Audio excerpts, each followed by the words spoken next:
There's a paradox that must drive investigators absolutely crazy. It's when they walk into a crime scene that tells them everything and at the same time tells them absolutely nothing. Let's get into it. This one sentence pretty much sums up the whole maddening puzzle. I mean, just picture it. You've got a room crawling with forensic specialists. They're finding hair, fibers, fingerprints, DNA. A literal treasure trove of clues. But then, when the lab pieces it all together, the person it points to, they might as well be a ghost. Seriously, how does that even happen?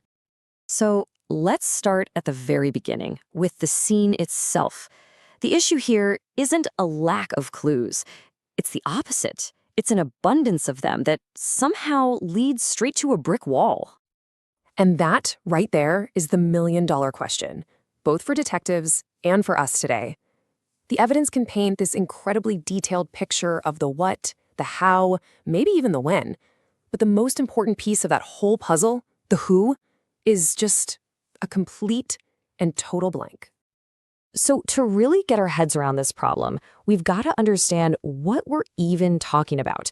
When an investigator says they found evidence everywhere, what does that actually mean?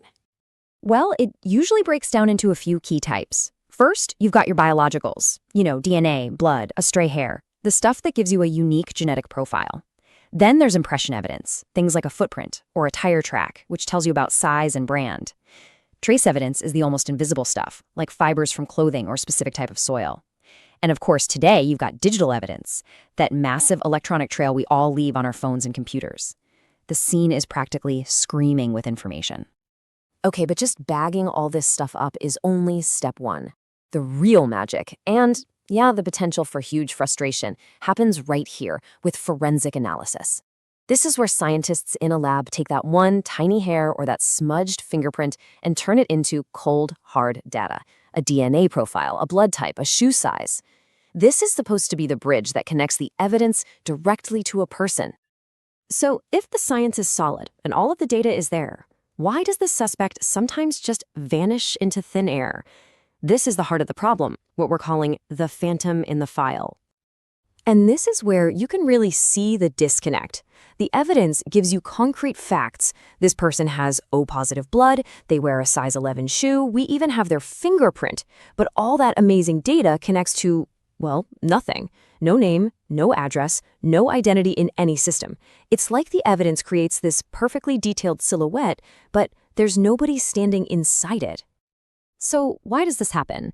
Usually, investigators hit one of three major walls. The first, and it's a big one, is no database match.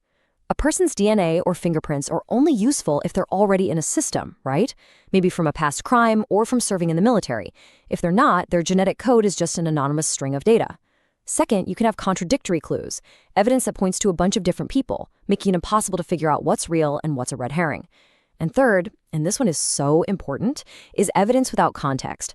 A fingerprint can prove someone was in the room. What it can't prove is that they did anything wrong. Now, when every single lead has been chased down and every database search comes up empty, an investigation just runs out of road. You can't hunt a phantom forever. And this timeline shows you the kind of sad life cycle of a case like this. The first 72 hours, it's a total frenzy of collecting evidence, interviewing people, chasing hot leads. But if, after a few months, all those leads have gone nowhere, the momentum just fizzles out. After about a year, the case is often marked inactive. It's not a top priority anymore. And after 5 or more years, it officially becomes a cold case. Basically, a file in a cabinet just waiting for some new technology or a lucky break that might never come. Which brings us right back to where we started, with a story that has a clear beginning and a complicated middle, but just no end. After all the science, all the man-hours, all the data, this is the final, stark truth.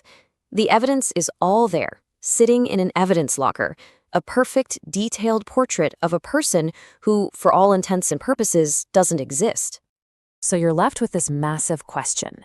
When a room full of evidence leads to absolutely nowhere, is that a failure of our science and our systems? Or is it because someone, somewhere, figured out how to leave behind just enough of a puzzle to be seen, but not enough of themselves to ever get caught?